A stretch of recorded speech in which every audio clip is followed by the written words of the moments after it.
Hello, Miss Kelly. Hello. Hello, my friend. Here we are.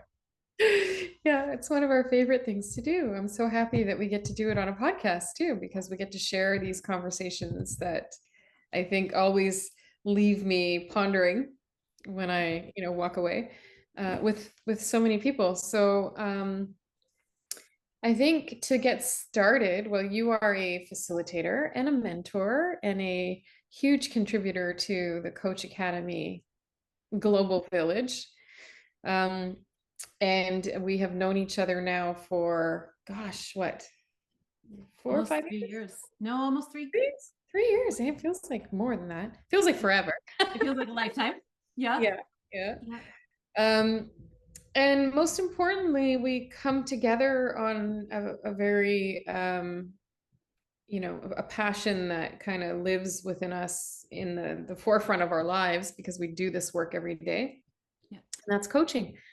So today I'm super happy to have you on this little podcast to talk about one aspect of coaching that I think maybe we don't talk about enough because I find myself like being the learner, the leader of learning is what we call ourselves, learning leaders, Yeah.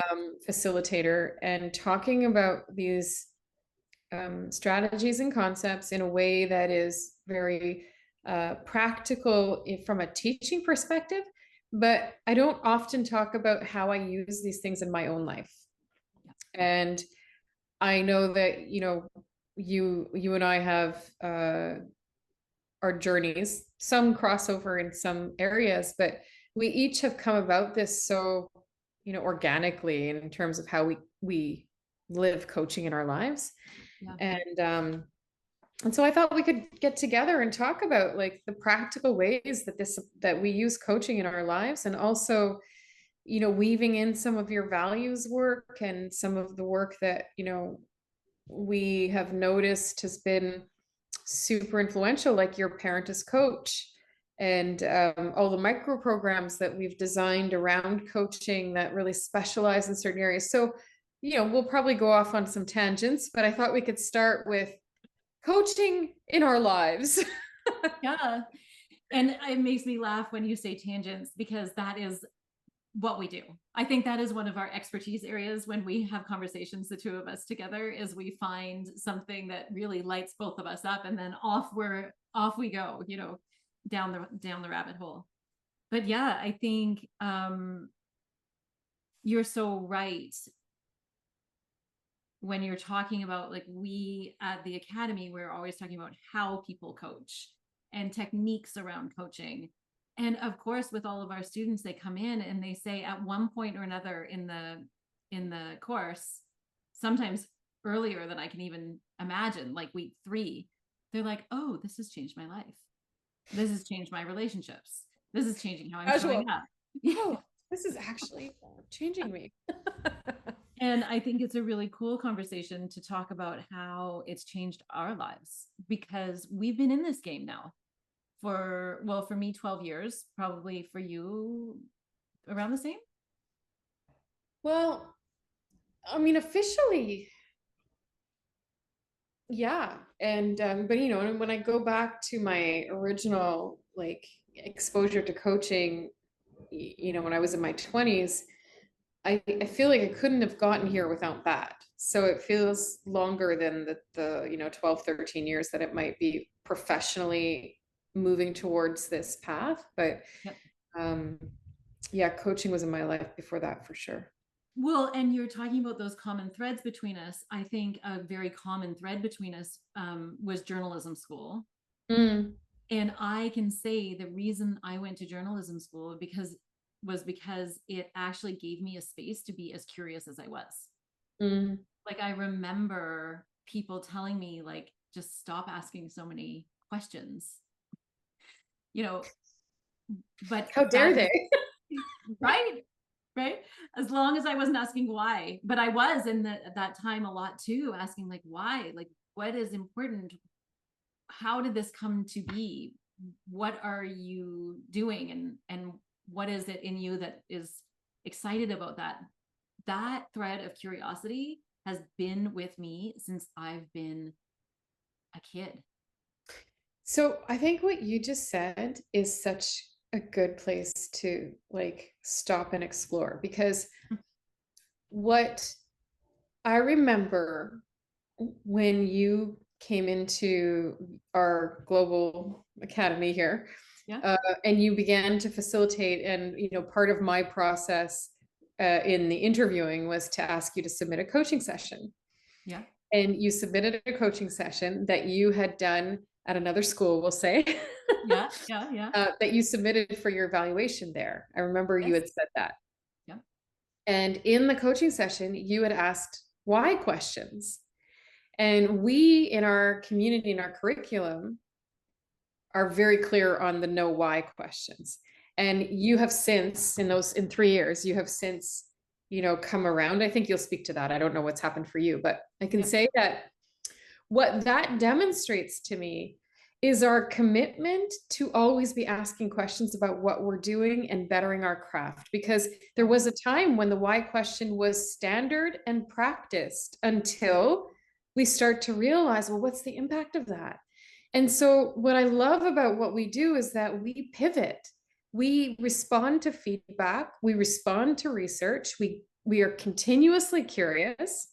So if I say to myself, how does coaching show up in my life every day? It's that I'm living that curiosity every day. I'm never satisfied. Like I'm always looking at progress. Mm-hmm. And coaching is progress. It's not results. Because if I was focused on results, I would stop pursuing betterment. I think I might hit walls, or I might think, oh, good enough. Yeah. And instead I'm like, oh, what else? What else is possible? Where else can this go? What else can we do better, more of, be, more, interested in, I don't know, like grow? What are the ways that we can get better? And so that's kind of a good example for me. And also to show your willingness to self-reflect and to consider the feedback and say, okay, what do I want for myself as a coach? You could have decided that, no, I'm a coach who asks why, and you could have gone somewhere else because that wouldn't have fit with our community and our paradigm of coaching. But instead you were like, oh, interesting. Right. Like it's that moment of reflection, right? Right. So I think there's so many things that I would want to pick up in what you just said. But what I want to land here is that we as coaches, we get to examine our own lives first, right? And foremost, and learn and grow and develop to be in service to ourselves and then be in service to our clients. And in coaching, when we're teaching people, we teach them to refine the questions they're asking themselves. And so if I am asking myself, why did that go wrong? Why am I in this position? It puts me in a very different state of mind and mindset than what else could I do? What are the other possibilities? What assumptions did I make? What have I learned? What have I learned? Right. And so even when we're training coaches, when coaches are trained, we're teaching that very subtle language shift. We would say it's a big shift, but it's a subtle language shift to actually make your life better. Like it actually, boots on the ground, will make your life better. And that is one example of thousands of examples of how we've learned since our formal training, how we've learned to adjust our thinking, adjust our language, to put our eye on what we want, right? That's what it's all about. And I've said this before, and I will say it a bazillion times again. My two favorite coaching questions are, what do you want? This comes at a great time because my daughter just texted me earlier saying she lost her favorite headphones. She was in an exam and she thought she left them behind. And so I got a stream of texts around how mad she is at herself. Yeah. It's like her favorite thing in the world. She brings them everywhere. And how could she be so careless? And there was on and on about this negative internal voice and chatter, you know, that we all have. Yeah. And I said one thing to her. I said, it's okay to be mad, but what's next? Yeah. Because if you sit there, and it's okay, she may need time to sit in that, and that's okay. But just asking the question, what's next, is already shifts your attention, right? So that energy that you're putting into that self blame, and you know that the narrator that we all have, you're so stupid, why did you do that? You know better. Yeah. That's It's okay to be that way. It's okay that you're not okay, that you're not perfect, that you're feeling this way. And what's next? What will you now focus on? What have you learned? What will you do differently next time? And I think that that's also a way that coaching has influenced my life. I go very quickly to, so what now what? Mm-hmm. This idea of, okay, it's happened. It was crappy. It was horrible. It was shitty. Sorry for my language, you know. And I want to go very quickly to, what is this for? And how can I step into that more quickly? And sometimes it takes me a while. Yeah. But just the way that that shifts the focus is so important. And it's something you can do for yourself. Like you said, change your life first. You don't, you know, coaching to me was not at first something that I was, well, in fact, my first exposure to coaching was about me for me, because I was being coached, right? Mm-hmm. Mm-hmm. Um, and and I think that learning to be a coach can be that for you too. It can be about you for you. It doesn't have to always be about someone else. Yeah. Yeah. I have to tell a story to like illuminate a point. I during COVID, a lot of us, I was working at a big institute in the mountains, and all of us got let go, like 550 people. We all got, and I ran into someone, you know, a few months later after that in a parking lot. And I was like, oh, you know, how are you doing? I hadn't seen this person since it all happened. And he was like, well, I'm mad. I'm full of rage, and I'm going to stay like this for a year. And I was like, wow, that is commitment. That's a And choice. it's a choice. And I could see the pain that was, that rage and Yeah. that anger and that hurt and that disappointment and the frustration. I could see it in this person. And they were making the deliberate choice to stay there. Mm. And I just remember, from my coaching perspective, from my worldview, from all that I've learned, from all my experience, just being like, wow, that is such a commitment to that state of being. And that was a very unconscious choice for this person. They didn't understand, I think, that they had a choice to work through that anger and be in that anger. And that they didn't have to be in it for a year to make it justified, or a year to make it really true. I wanted to, and I didn't at that time. Maybe I should get a hold of this person at some point, but you know, just illuminate the fact that there is other choices. There are other ways of being. There are, I think a lot of people get stuck in that inner critic or those hard emotions to hold, because they don't ask that next question, like the one that you asked. Okay, what's next? Oh, so good. The metaphor that comes to mind for me right now is, the fish doesn't see the water. Right. So we are in our realities, our personal realities every day, Yeah. and we don't even know that we're in it. The fish doesn't know it's in the water. So this person doesn't know they have choice. Yeah. It is what it is, and they're not exploring further. So yeah, I think that that's the thing about coaching that really, it's hard to explain, but it is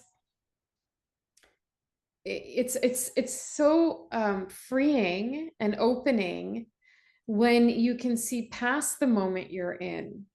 Mm-hmm. You know that great U2 song, Stuck in a Moment? It's one of my favorite all-time songs.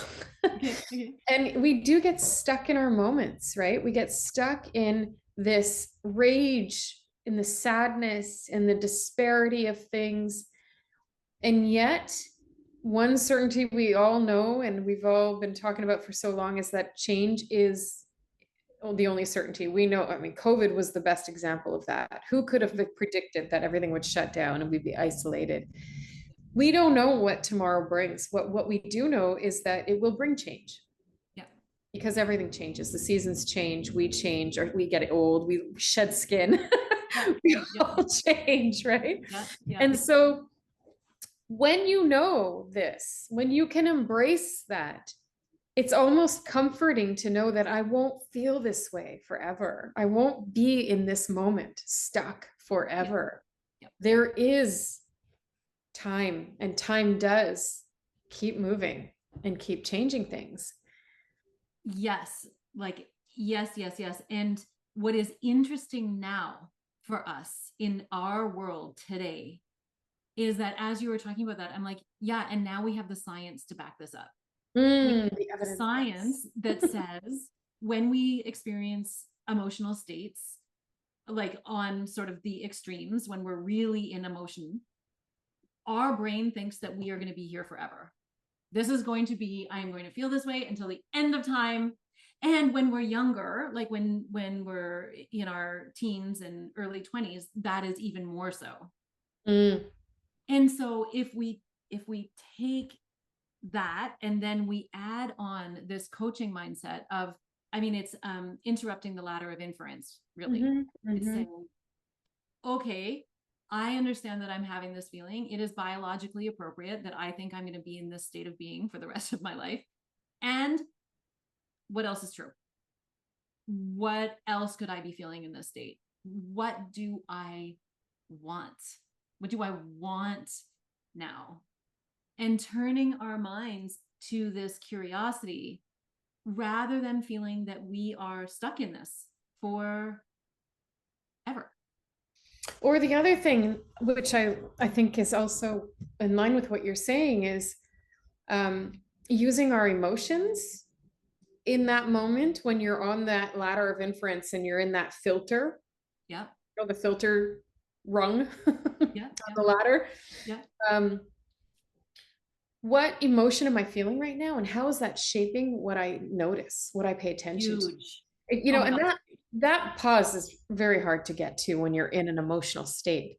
But I think that's what coaching does, though, is it actually helps you to create the pause. It makes it so that you can stop and say, choose, what do I want? And what am I actually, what's the state I'm in that's influencing what I'm noticing? Oh, Because I can say, like, when I do get really, like, if I get scared, if I get worried, if I get, up into my fear, the best thing I can do is move. Movement gets me out of that fear, and then I can step into a new perspective because my energy has shifted, my emotions have shifted. yeah. So what I have learned is to become very in tune with what I'm feeling. And that means feeling it. I'm not pushing it away. I'm not denying it. Mm-hmm. I feel it, maybe a little too much sometimes. Yeah. Yeah. Yeah. And then, but once it passes, and I know it will, that's the other thing, is that I absolutely know that this is going to pass. Yeah. It will be a wave. And when the wave goes out, I can then anticipate it, first of all, which is good, because that kind of lets me be angry when I know that it's going to change quickly, Yeah. or change if I want it to, and when I want it to. Then I can be more flexible with myself, be a little more kind to myself in those moments, Yeah.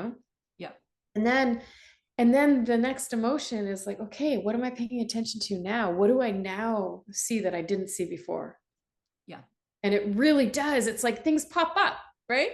Oh, Yes. wow, I didn't know that was there before. I didn't see it. My rage blinded me to that, or whatever Yeah. it is.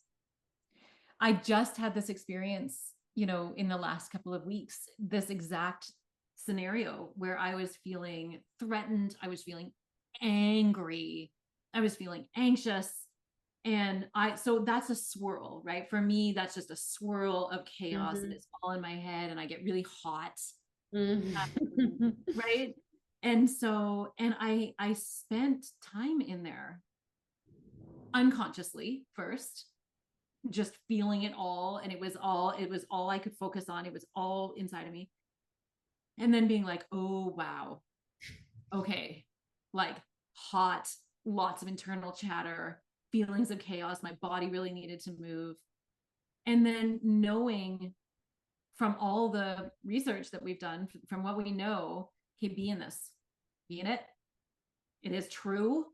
It is a fair reaction to what I am facing or what is going on around me. And like, I need to move. So when I am ready, it is time to go outside, because getting stuck in this, I could get stuck in that for days before, Mhm. Oh yeah, you could. which would be totally unhelpful to anybody around me, include. And Mhm. so, okay, then go out for the walk. And then, like you said, then we start to see other possibilities of what else could be true. And then again, we have the tools, which might just be questions, but they might actually be tools that we use to start the inquiry into, okay, what is this? Acknowledge. And now what's next? Yeah, when you said stuck in an emotion for days, I actually had a moment of awareness for myself that hasn't happened to me in a very long time, like years. And Yeah. and I think it's because of this really comfort that I get from knowing that there is like the emotions are not going to last for me. Like even and the joy too. Like joy is beautiful. Yeah. It's Yeah. also Yeah. super vulnerable, Yes. right? Yeah. And that can be like it's good and bad. It's yin and yang. There is no dark without light, it's all these things. And I'm reminded too of the evidence for that, which is in internal family systems, the theories and therapies of internal family systems approaches, acceptance and commitment theory. There's so much, pioneering in psychology that's been done to prove these practices, Yep. make them, peer-reviewed empirical practices that we can ground ourselves in as coaches. And it's not just, oh, I feel this. It's, oh, and the research has been done to show that there's actually a correlation here Yep. between well-being and processing emotion. Yep. And so that also helps me to step into my confidence as a human, but also as a coach, to say, you know what, that emotion is what Susan David calls data, and Yes. that data is not good or bad. Labeling it doesn't serve us. It's what can I do with it? How can I learn more about myself right now and others and my situation? And that's really what coaching is, right? It's that exploration. Yep. I think that it is going to be so interesting to see what happens on this planet now that we have an understanding, and a more generalized understanding, that humans have emotions. We have all the emotions. They Mm. don't have to be good and bad. We don't have to label them good and bad, because when we have children who are feeling angry or rage or deep frustration, and we're not allowing them to explore that feeling, what we get is a boardroom that's full of 60-year-olds who can't deal with conflict because it's too scary. You Right. know? Oh gosh. Right. And so now we're in the position, and I think it is actually going to make a big difference on the planet when we have kids who are coming up and saying, yeah, I'm feeling really jealous right now, and it is super hard, and I am owning it, and I can talk it through, and then I can move beyond it. Yeah, it's this suppression. So funny how all these things kind of collide, but we have this grief course that's ongoing right now in our community. It's a course on grief for coaches, there's over 50 people in this classroom meeting every day, talking through these principles. And this week it was, how has culture shaped your grieving practices, the way you grieve, basically. Yeah. And the posts, so many of them start with, I was never allowed to grieve. Right. My culture says I was not allowed to cry. Yeah. Don't express that emotion, be better, do, whatever. There's so much of that being posted. Yeah. And what I realize is that, that was normal. And now what's normal, or being normalized, is the work of Dr. Schwartz, who says, suppressing those emotions is actually what brings us into conflict with ourselves and the world. And that, that internal dialogue and that conflict and that results in anger and conflict in the world, right? Yeah. Yeah. So there's this movement towards being able to articulate our emotions, to process them, and to, also recognize others for the emotions that they feel, and not just like surface conversation, but what's underneath, right? Yes. And when we think about it, like back to the research, emotional intelligence only came out as a concept and a theory in the very latest 80s. And then was popularized by Daniel Goleman with his book in the early 90s. So really this whole idea of emotional intelligence, which has taken the world by storm, and rightly so, it has only been developed over the last, however long the 90s was ago. And by the way, I love 90s hip hop. So do not tell me how long ago that was. I don't want to know. No, you're talking like, oh my God, 90s hip hop. What was that? That was like Lauryn Hill. Oh, that was like, right? Bell. Who? Belle, isn't it Belle Biv DeVoe? I don't know. Or it's like Lauryn Hill. Oh, Lauryn Hill. Erykah Badu. Oh yes. Okay. Tribe Called Quest. Okay. Okay. Those are much better choices than what I was trying to go to. Bobby Brown. No, the 80s. Oh my God, I just aged myself. We're the same age. Maybe Bobby Brown was later. Salt and Pepper. Anyway. Oh yeah. We digress, as we do. Right. But I think this idea that, okay, so there's two things going on here. The idea of like emotional intelligence, and now we're teaching our kids, is going to change the world by the time they're 40s and in their 40s and 50s. And we have no idea actually what that's going to look like. But I'm super interested what it looks like when we have kids who, when you say to them, who are you? They don't either verbalize or think to themselves, I'm a good girl, or I'm a naughty boy, or I am a. They have a larger way of identifying into who they are. And I think where we started all of this is like the curiosity of coaching questions. Like, what happens when we have generations growing up with the ability to ask themselves, what else? So I'm going to play the devil's advocate for a moment, because I've gotten this kind of pushback a bit. Okay.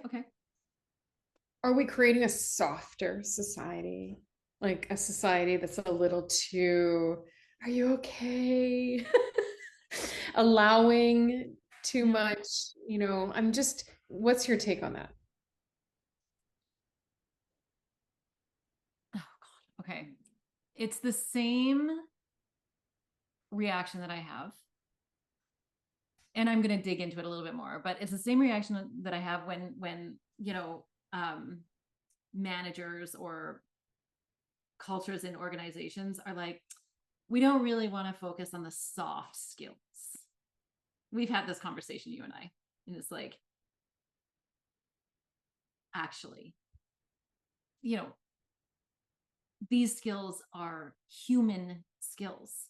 They are the skills that are going to make us better and faster and more innovative and more able to lean into our humanity, which allows us to both innovate and be faster and all of that kind of stuff, and to rest and play and be the full animal that we are. And so, like, are we moving into like a softer, I think that we, especially in North America and like the Western European countries, we do have a lot of privilege. We do have a lot of time right now to be thinking about who we want to be and how we best show up into this world. And a lot of cultures, a lot of places in this world right now, they do not have time to be thinking about how we can be the best versions of ourselves, because they are in conflict, like deep conflict. And so whatever we are creating with this time that we as a society just happen to have right now because of our geopolitical situation, it will make humanity better in the end. Just like the Romantic poets made art better back when Percy Shelley and Lord Byron were creating poetry. They made our world better today because of their advantage of time. And actually, like, that is a very nice, soft example. But if you think back to these moments in time where there were societies that didn't have massive conflict, there's an uptick in scientific understanding. Because we have the time to be thinking about it. We have the time to be creating in that space. That was an answer that even surprised me. What do you think of that answer, Natalie? Well, what I sum up from it is this idea that challenging the things that make people uncomfortable, or, and by discomfort, I do mean just change is uncomfortable. So yeah, a lot of us, like the Industrial Revolution, for example, like we wouldn't have come this far in progress, in innovation, in science, in all of the, development, industrial or intellectual, if we didn't challenge what was being put in front of us. And so people who say the F word, the feelings word, doesn't belong at work. Yeah. That's, to me, first of all, a bit sad at first. And then it's like, but who, what, I kind of want to say, what emotion is leading you to say that? Because it's an emotion. It's an emotional response, right? Yes. And who are we kidding? We are emotional beings. We are emotional beings. We are not rational. We want to think we're rational, right? We want to believe that we think with our frontal cortex every day, but we really don't. Our emotions are so influential in how we decide what we do every day, day to day. So if we're not willing to look at emotion, we are missing so many opportunities for connection, for collaboration, for innovation. And for betterment of ourselves, betterment of our teams, betterment of our culture in the workplace. Yeah, I think gone are the days, right? Where it's like, I mean, really, gone are the days of that mindset of feelings are not welcome here, even in workplaces. I mean, I think of some of the organizations that I have worked with, and what is my work with organizations? It's all kind of conflict. There's a lot of conflict work that I do, a lot of like, getting people to understand how they communicate and that is all based in emotions. So when we stay in this place of no emotions here, what is happening? All the emotions are there. They're all there, but they are underneath the surface, ready to explode. Oh yeah. It's the that great scene in oh, gosh, the movie, anyways, I can't think right now. But what I was laughing at earlier, I was kind of giggling when you were talking because I was like, okay, we've just solved the world's problems. Another good day, hard day at work. Totally. If anybody else has any like problems that we can solve, world problems that we can solve, please bring them. Yeah. Yeah. It's just too funny. Yeah, it's fun. Oh my gosh. Jurassic Park is the movie, the first movie of Jurassic Park, the science guy who Okay. says, when he's challenged or he talks about the chaos theory and he says, life will always find a way. And I think that that's true for, emotions will, and I think he was looking at like a small, plant growing in a crack of cement at the time, like life will always find a way, Yeah. right, to live. I think our emotions, we are misled to think that if we don't talk about them and we suppress them, that they aren't there. But actually, they come out in disease, they come out in conflict, they come out in depression, in burnout. When we don't allow ourselves to process these emotions, they don't go away. They come out if they find a way to express themselves. Yeah. Right? Yes. So yeah. You just said like life will find a way. And what I'm called to say right now is like emotions are life. yeah. And if I bring that back to the practicality of coaching in my life, I have really been thoughtful about the ways that I can express physically to get some of that emotion that I can't express sometimes verbally out. And what I mean by verbal expression is sometimes emotion just lives in your body. It's not something that you can articulate. It's in your body. And that's when exercise comes into my life. That's when I get really focused on how do I work this stuff out so it doesn't stay stuck.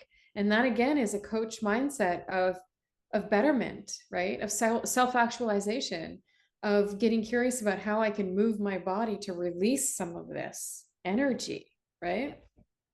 Yeah. And when I started to talk to myself and like relate to movement in that way, exercise becomes part of your day. It's like it's not even a question. It no longer is something I have to do or should do for all the reasons that aren't important to me. But health, like the internal workings of my organs, is really important to me. So I think it just changed my whole relationship with that, that thing that we all say we need to do and nobody really, a lot of people fight it anyway, not nobody, but people have a hard time, right, with health and fitness. Yeah.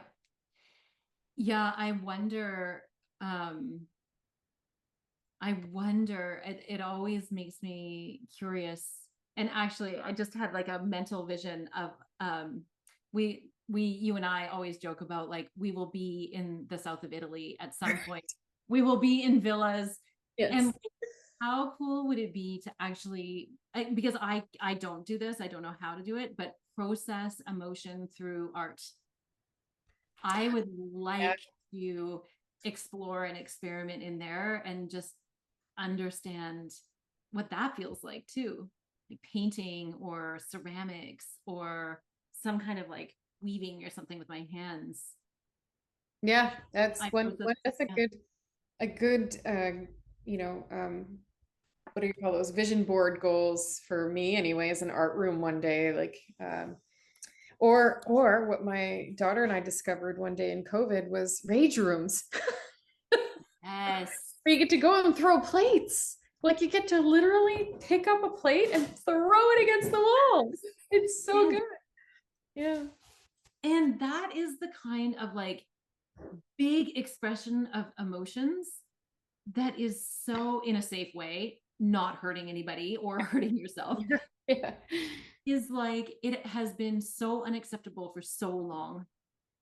And now in a very similar form, my daughter and I found, there's a theme going on, found axe throwing, where we could throw axes at targets. That's amazing. Right. And then I took my daughter target shooting. Like, this is not good. Look what we've become now. But it's so good just to let that, and when I talk to clients, actually, sometimes if they are holding that grief, or they are holding rage, or they are holding, I ask them, I say, like, what, next time you go out for a walk, really intentionally think of that, and think of processing this emotion as you're walking, Mm-hmm. as you're running, or even as you're doing dishes. Mm-hmm. Think about, like, be in that emotion and think about it moving through your body. Yeah. No, this has been really good, Kelly. I think that, just processing these things and verbalizing with you in this, like, this is what we do, right? This is why also coaching is so powerful. It's the dialogue. Yeah. When you're, when you have someone to witness your internal process of thinking, Yeah. it's so powerful. And so what we're doing here, I find, even if we're not coaching, we're still creating that space to talk this through, and it's therapeutic. It really is. And it also brings me a lot of awareness of all the ways that coaching has actually seeped into my life in ways I didn't even realize, to be honest. And I think this is part of what we're doing in the community as well. We're opening up spaces for people to have interesting conversations, because you and I right now, we're exploring, we're experimenting, we're throwing things out and seeing how they land. Creating spaces for coaches like that in the community is going to promote really healthy coaches, actually. Oh yeah. Oh, I think, if you want to talk about community for a second, Okay. what what I am so pumped about is that, like you just said it, the conversation. Yeah. The conversation that can, um we can create spaces for conversation that are developmental, but at the same time they're also experimental, and they're all about discovery. Yeah. I think you have said it really well in the past. We're not here to be right, we're here to get it right. And that really is one of our philosophies. Like, we really do want feedback. We really do want to be in the conversation. We really do, as coaches, we are dedicated to exploration and experimentation. This is how we live in our lives. And so I think that that's a really healthy way. And I hope that people really feel that from us. Like, this is a space to become, like, continually become, get Yeah. more knowledge, have more conversation, get wisdom, explore, experiment, and we're just continually becoming coaches. Yeah, and I do have to, confess, I swiped that from Dr. Brene Brown, that we're not here to be Right, right, we're here to get it right. right, But right. it has become a big part of how my being. Yeah. And it is, again, it's very forgiving too, isn't it? To say that? Yes. Yes. Like, I'm not trying, I can't, I know I will not be, I will never be the person, or this community, the programs, my coaching, it's never going to be right. What's that anyway? Yeah. It's about getting it right every time, Yeah. showing up to get it right every time. Yeah. And to do that, you need to be open to feedback. Like, that's what I mean by that, is like, tell us how we can be better for you, is Yeah. really what I always have in my mind, is give us that gift of feedback to be able to grow. Yeah. And that's what this conversation in the community is about. It's what this conversation is about. It's what the podcast is about. It's about helping people give themselves permission to grow and progress, instead of thinking there's a destination somehow that you're meant to get to. Yeah. Yeah. It's so true that, in classes, I'll often say, when we're talking about something like silence, I'm like, you know what? I think that the art of silence, I will never, it's just an ongoing, it's forever. We're going to have to practice it and try it and explore in it, for you never become an expert at silence. Yeah. there's always work to do. And I think that that's true of our profession, period. And it is also because the science is changing. Like, there's an author who his name is Dockner, I think Docker. Anyway, he wrote a book called Wonder. I And love that title. right, well, he studied what happens to humans when they are in a state of wonder. Mm. And in this interview that I was hearing with him, he's like, this is brand new science. We have explored in science a lot of the negative emotion states and what those are, and the impact on the brain and the impact on the body. But the emphasis on these positive emotional states is actually quite brand new in this world. Yeah. And so we're evolving along the, you know, the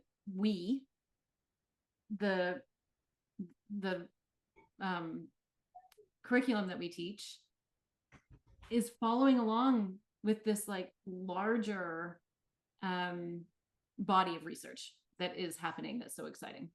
Mm-hmm. Yeah, there's so much that we could, extrapolate in, but I am really, first of all, so grateful to have this conversation today. I Yeah. also have children coming home and making a lot of background noise. I don't know if you hear it, Yeah. so I'm kind of feeling a little less present than I was. Yes, fair enough. Well, that's a good sign for us Yeah. to wrap it up. So, Yeah. yeah. Go So ahead. thank you for this. Thanks for the great conversation. And yeah, I'm just excited to keep exploring these topics and have this opportunity. And for the people listening, I hope that they want, if they have things on their minds that they want to talk about, they can send us topics as well. Yeah, I think that would be so much fun if people were sending in topics for us to discuss. Yeah. Yeah.